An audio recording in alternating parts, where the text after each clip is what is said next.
दोस्तों आज हम बात करेंगे रामचरितमानस के गूढ़ रहस्यों की।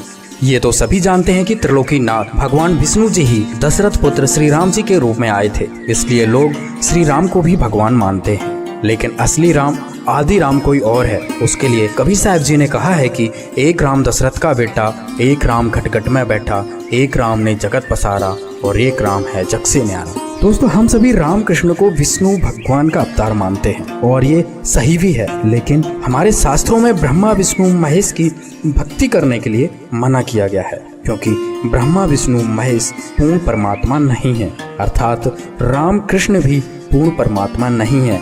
यह केवल तीन लोक के मालिक हैं।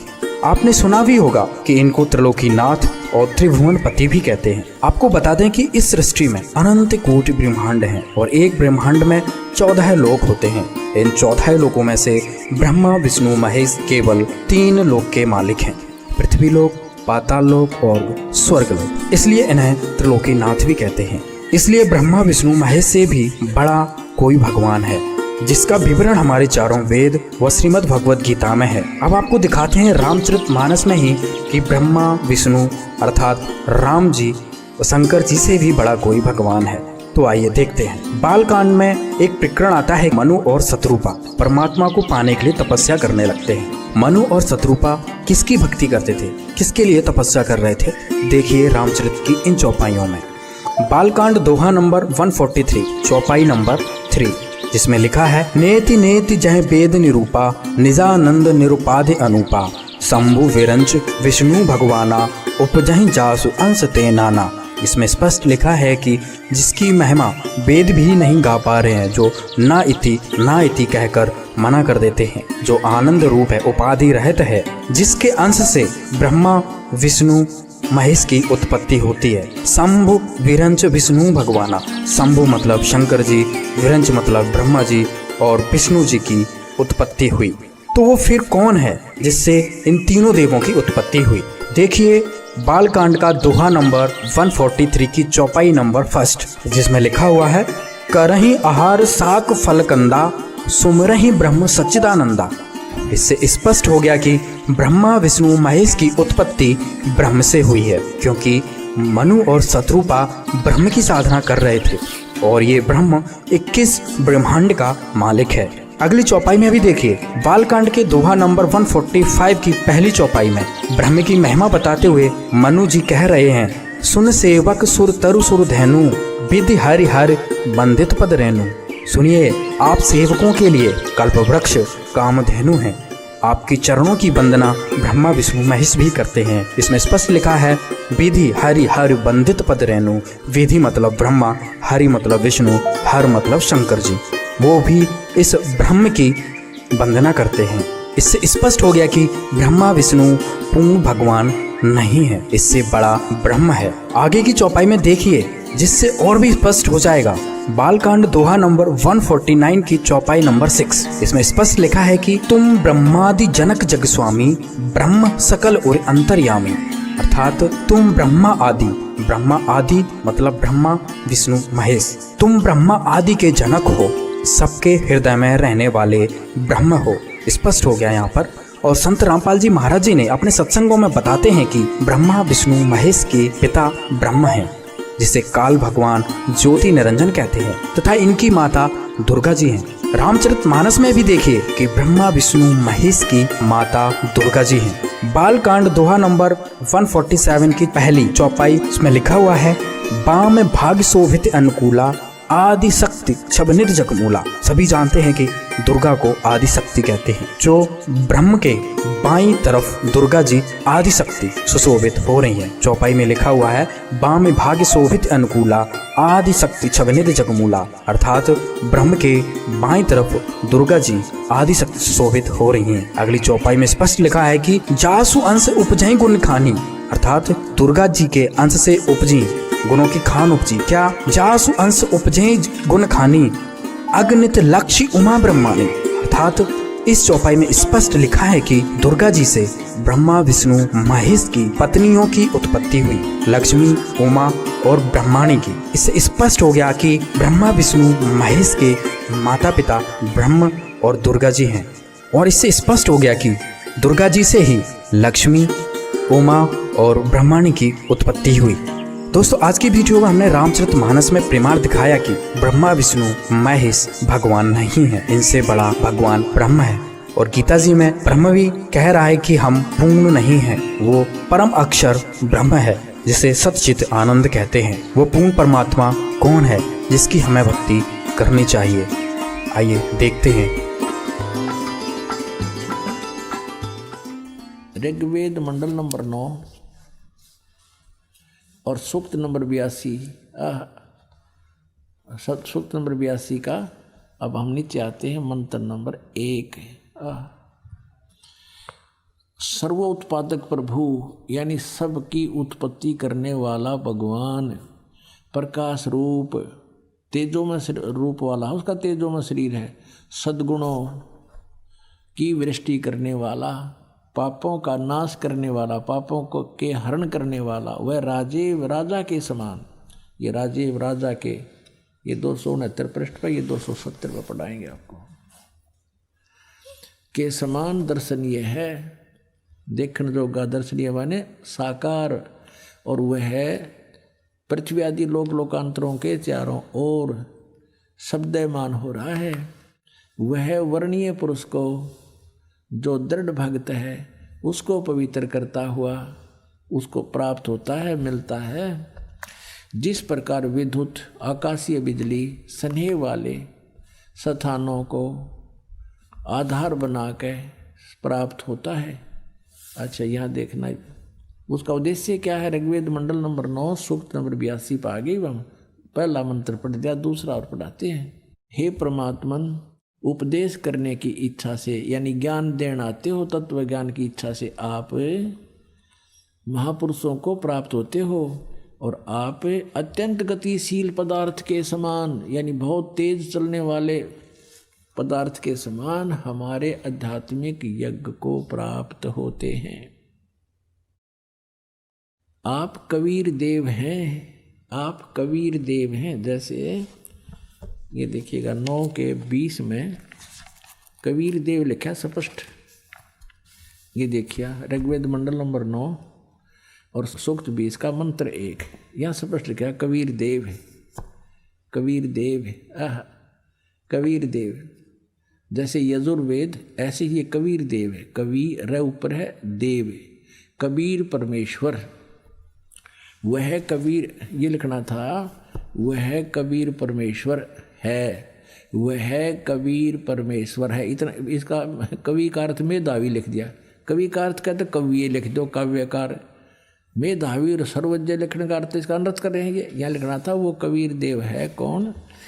सबका रक्षक है, विद्वानों की तृप्ति के लिए ज्ञान को देता है, बता, सहनशील है और संपूर्ण दुष्टों को संग्राम में तिरस्कृत करता है, यानी तत्व ज्ञान रूपी संग्राम में सबको हरा देता है। हम फिर आते हैं ऋग्वेद मंडल नंबर 9 के सूक्त नंबर 82 के मंत्र नंबर 2 पे। हे परमात्मन, उपदेश करने की इच्छा से आप महापुरुषों को प्राप्त होते हो, और आप अत्यंत गतिशील पदार्थ के समान हमारे आध्यात्मिक यज्ञ को प्राप्त होते हैं। आप कबीर देव हैं, आप कबीर साहब हैं, शुद्ध स्वरूप हैं। हमारे पापों को दूर करके हे अमर परमात्मा, हे सोमन अमर परमात्मा, हे परमेश्वर, आप हमको सुख दें। पुणात्मा कबीर साहब कहा करते, नौ मन सूत उड़ जिया, ऋषि रहे झक मारे, सतगुरु ऐसा सुलझा दे भाई, उलझे ना दूजी बार। कि ये ऐसा ज्ञान सुलझा देगा सतगुरु, यानी सच्चा ज्ञान देने वाला आध्यात्मिक टीचर, उसको सतगुरु कहते हैं। सतगुरु परमात्मा स्वयं आते हैं, वो सतगुरु की भूमिका भी करते हैं, सब ब्रह्मांडों का संचालन भी वहीं बैठकर करते हैं।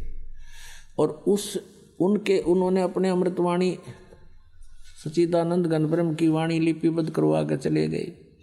उसको समझने की भी सबके बस की बात नहीं। इन वेदों को नहीं समझ सके तो उस वेद ने कैसे समझ लेगा आम आदमी हो। तो एक तत्व ज्ञान है। तो इस दास को बुद्धि दे दी कबीर भगवान ने, परमेश्वर कबीर जी ने।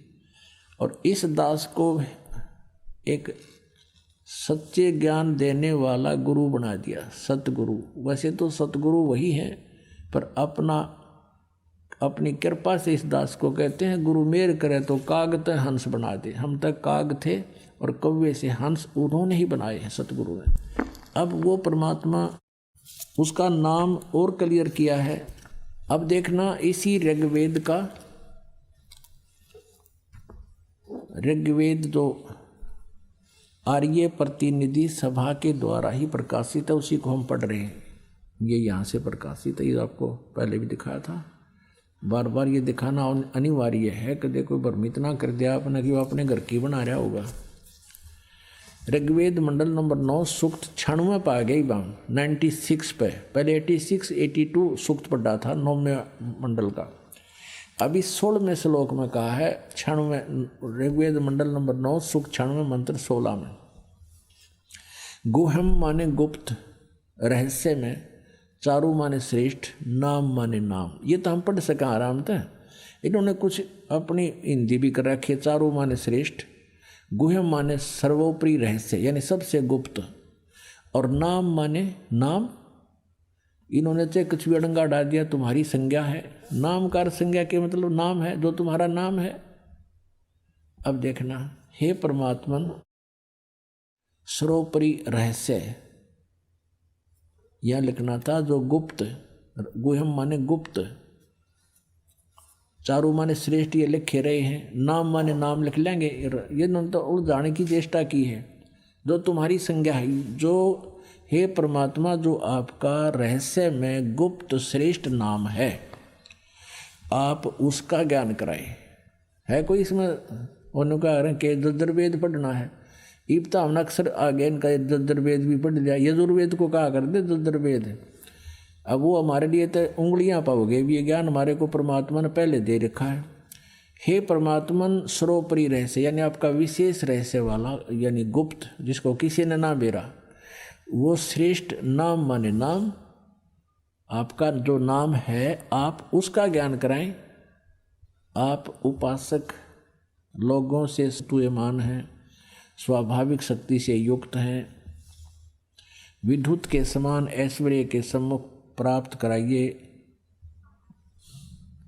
हमको प्राणों की विद्या का वेता बनाइए। हे सर्वशक्ति संपन्न परमेश्वर, हमको इंद्रियों के नियमन का ज्ञाता बनाइए।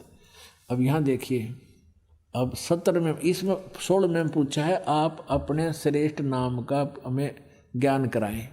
इतनी सी बात है। 17वें में वो नाम बताया है। क्या लिखा है? शिशुम जगानम हरियंतम मर्दंती शुभंती वहीने मरुतो गणेन कबीर गिरभी कबीर गिरभी कावेना और कबीर संत सोमह पवित्रम अत्यति रेभन, इनके द्वारा हम ये लेते हैं। इन्होंने क्या किया है, इस कबीर का अर्थ ऊपर लगा हुआ है, यूँ यहाँ लगेगा, पढ़ेंगे अलग करेंगे संधि छेद में। तो इन्होंने कर दिया, इसका तो कवि कर दिया, गिर भी माने वाणी द्वारा।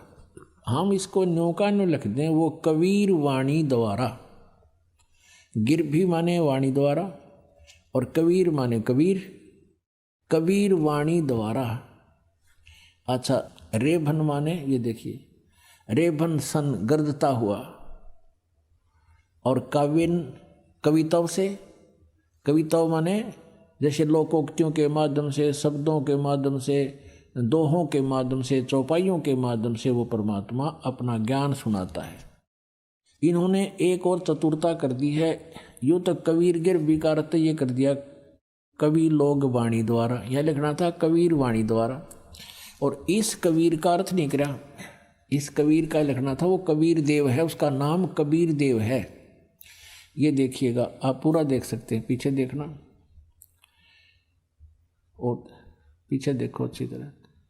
अब इसमें आप संस्कृत देख सकते हैं। ये एक कबीरता इन्होंने लिख दिया यहाँ पर, और इस कबीर का कितना अर्थ नहीं कर रखा। ये संस्कृत शिशुम जज्ञानम हरियंत मर्जंती शुभंती मरुत वहीन गणेन कबीर गिरभी। इस कबीर गिरभी वाला कर दिया, कबीर गिरभी।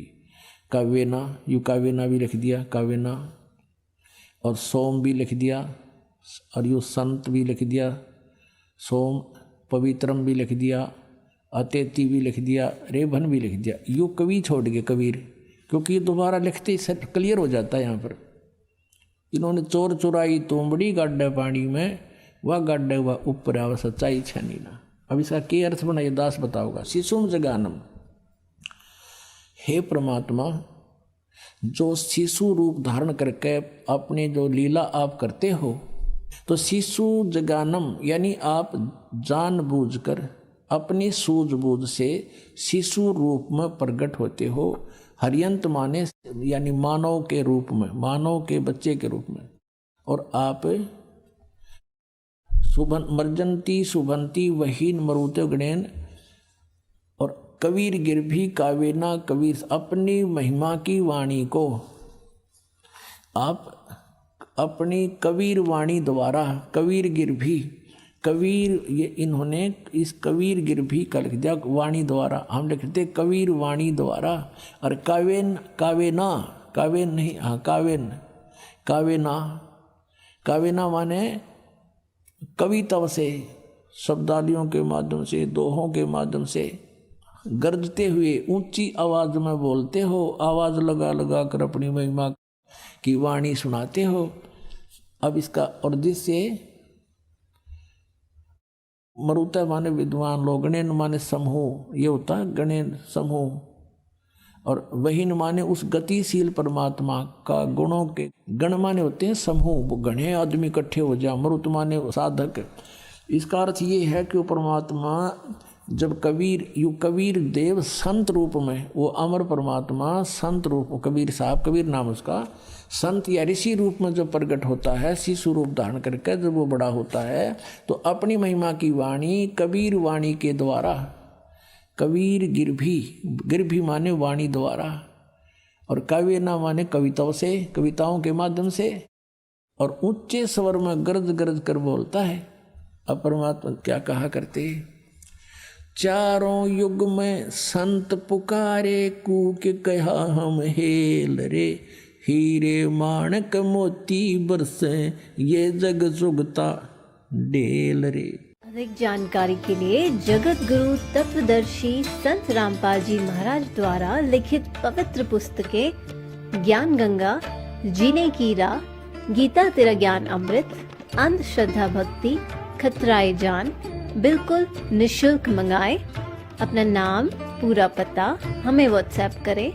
हमारा नंबर है 7496 801 825।